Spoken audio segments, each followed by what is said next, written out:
Hey parents, welcome back to my channel. आज कल के वीडियो का एक्सटेंशन है। तो आज मैं शेयर करूंगी वो 5 ऐसी हैबिट जो मैंने अपने बेबी के साथ में ट्राई किया। बहुत सारे लोगों ने इसे मुझे निगेटिव इम्पैक्ट बताया था, लेकिन फिर भी मैं ट्राई करना चाहती थी और मैंने किया और वो मुझे बहुत अच्छा पॉजिटिव रिजल्ट दिया है। तो मैं काफ़ी एक्साइटेड हूँ कि मैं वो आप सभी पेरेंट्स के साथ में शेयर करूँ, जिससे कि आप सबको भी पता चले कि जो चीज़ें नॉर्मली हम सुनते आ रहे हैं उन सारी चीज़ों से हटके जो अगर हम कुछ करते हैं, बेबी के साथ में कुछ ट्राई करना चाहते हैं, तो डेफिनेटली आप कर सकते हैं। कुछ चीज़ें निगेटिव तो देती ही है, लेकिन वो अच्छी ही होती है, पर फिर थोड़ी सी निगेटिव हो जाती है। लेकिन कुछ चीज़ें जो मेरे साथ में काफ़ी पॉजिटिव हुई है, तो वो मैं आपके साथ में वन बाय वन शेयर कर रही हूँ। फर्स्ट है आउटसाइड शॉपिंग विथ बेबी। तो मैंने स्टार्ट से ही बहुत अर्ली एज से, जब वो 3 मंथ का था तो मैं कोलकाता चली गई थी और वहाँ पर सामने में एक बहुत बड़ा शॉपिंग मॉल था। तो वहाँ पे मैं उसे हर दिन ले जाया करती थी। तो बहुत से लोगों ने मुझे कहा कि आप लेके जाओ अपने बेबी को, बाद में वो काफ़ी ज़्यादा जिद्दी हो जाएगा कि मुझे चीज़ें चाहिए और इस तरीके से, तो फिर आप उसे कंट्रोल नहीं कर पाओगे, इसीलिए उसे शॉप से दूर दूर ही रखना ज़्यादा बेटर है। इस तरह के सजेशन मुझे उस वक्त कुछ पेरेंट्स ने दिया था। पर अब जब मैं देखती हूँ, फिर भी मैंने उसे ले जाना जारी रखा, क्योंकि मैं चाहती थी कि वो थोड़ा चीज़ों को एक्सप्लोर करे, उसी वक्त से वो चीज़ों को जाने, किस तरीके से मैनर्स वगैरह होते हैं। तो वो बताने से ज़्यादा जब बच्चे देखते हैं अपने सराउंडिंग्स को, तो वो सीख जाते हैं।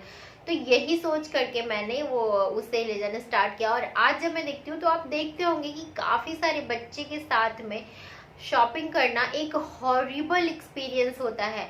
मतलब आपको इतना परेशान कर देंगे बच्चे कि आप शॉपिंग तो क्या, मार्केट भी उन्हें ले जाना अवॉइड करने लगते हैं। बहुत से मदर होती हैं जो कि अकेले जाना पसंद करती है, लेकिन जब मैं आर्टिस्ट को लेके जाती हूँ शॉपिंग, तो वो चीज़ें देखता है और उसे पता है कि मैं ये सारी चीज़ें तो हमेशा से देखता आया हूँ, तो वो कभी भी किसी चीज़ के लिए जिद नहीं करता है।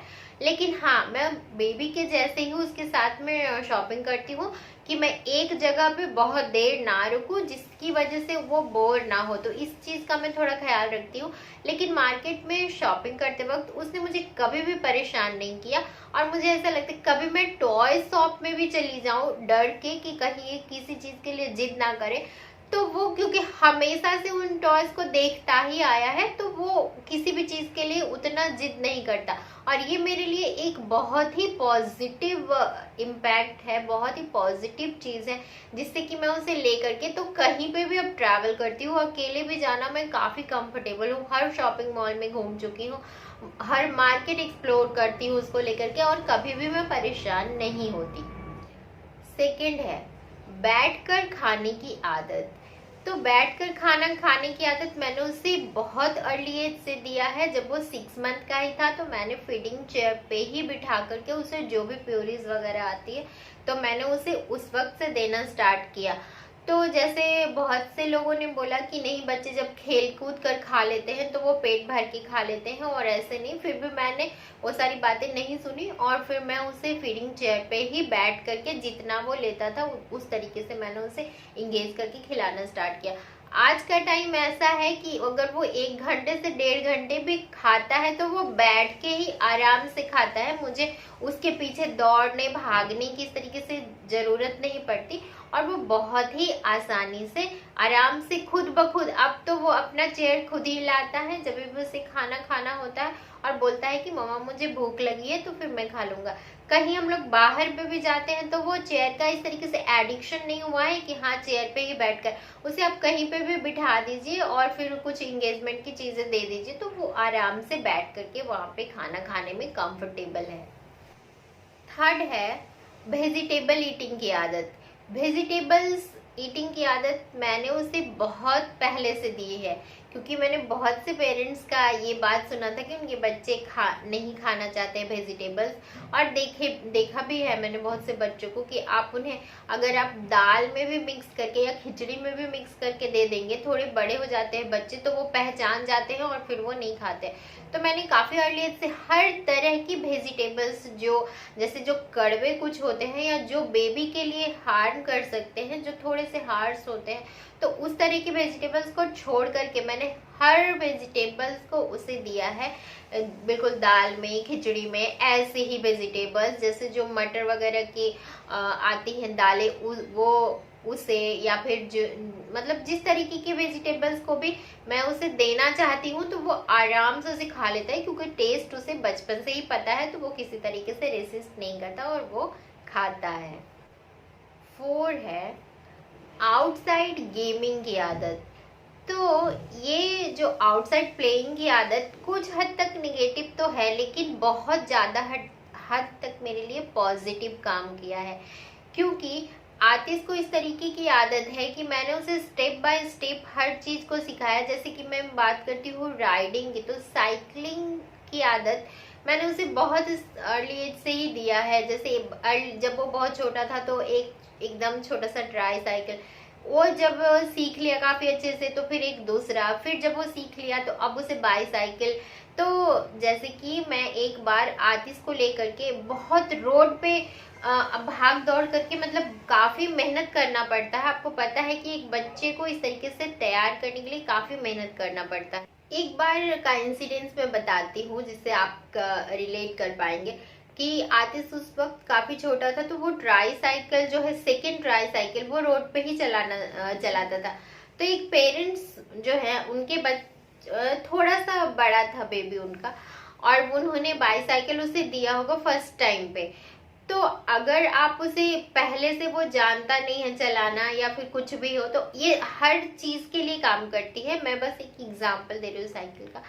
तो फिर क्या हुआ कि उन्होंने जब आतिश को देखा, उन्होंने काफ़ी अच्छे से चलाते हुए बैलेंस करके, जैसे स्पीड ब्रेकर वगैरह आते उस पर भी बहुत ही आराम से उसे चढ़ा के और कंट्रोल करते हुए, तो वो आतिश को देख करके अपने बच्चे को कंपेयर कर रही थी कि देखो तो वो छोटे बेबी को सब कुछ आता है और तुम्हें तो मैंने दिया है और फिर भी कुछ नहीं सीख रहे हो, और साइकिल खराब कर रहे हो, टूट जाएगा, गिर जाएगा, इस तरीके की बातें।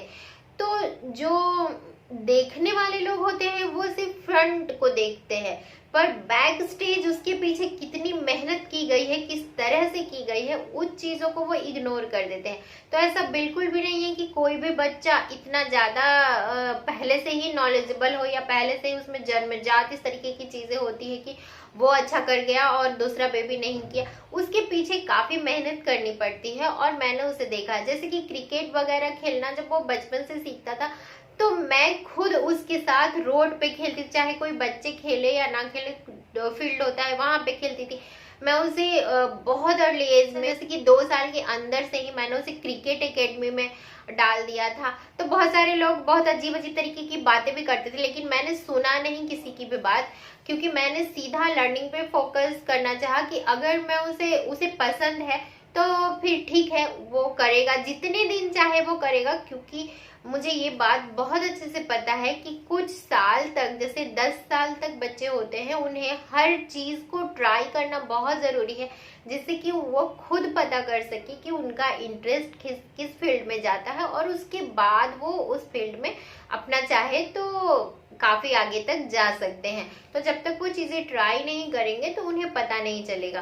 तो इस तरीके से मैंने किया, और ये चीज़ मेरे लिए काफ़ी पॉजिटिव रिजल्ट है। साइकिलिंग की अगर मैं बात करूँ तो अब तो आतिश रोड पे जाता है तो वो बड़े बच्चों के साथ में भी रेस आराम से कर पाता है, और उन्हें वो कहता है कि भैया और फास्ट चलाओ, या दीदी, जो भी रोड पे उसे मिल जाते हैं साइकिलिंग करते हुए, उनके साथ में वो काफ़ी कंफर्टेबल है। 5th है taking his own responsibility and हमारे वर्क में उसे इन्वॉल्व करने की आदत। ये मैंने हमेशा से किया है। बहुत से लोगों ने बोला कि जब आप कहीं जाते हो, कुछ काम कर रहे हो, तो बेबी को या तो उसके सो जाने के बाद करो, या तो फिर आप कहीं पे, जैसे कोई इन लॉज हैं या फिर मदर, किसी के पास भी आप उसे छोड़ दो और फिर आप अपना काम कर सकते हो इस तरह से। या फिर शॉपिंग अगर आपको जाना है तो फिर आप बेबी को छोड़ दो तो जाओ।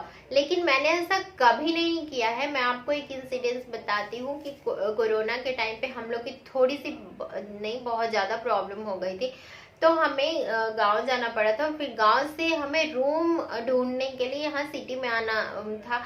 तो उस वक्त भी करीब करीब 3 से 4 घंटे का ट्रैवल करता था आतिश हमारे साथ। वो रूम हर जगह वो ढूंढने गया है, मतलब कुछ भी चीजें हुई हो हमारे साथ में तो वो हमेशा ही उसमें इन्वॉल्व रहता है, चाहे वो थोड़ा सा टायर्ड भी हो जाए या कुछ हो जाए। रीजन इसके पीछे ये है कि मैं थोड़ा सा अलग सोचती हूँ। मैं सोचती हूँ कि बच्चे जितना जल्दी हो सके, जितना अर्ली एज में हो सके वो इंडिपेंडेंट हो जाए, वो चीज़ों को समझे कि आखिर लाइफ किस तरह से काम करती है, चीज़ें किस तरह से काम करती है, हमें अपने लाइफ में किस तरीके से डिसीजन लेना पड़ता है, किस तरीके से रिस्पॉन्सिबिलिटी लेनी पड़ती है।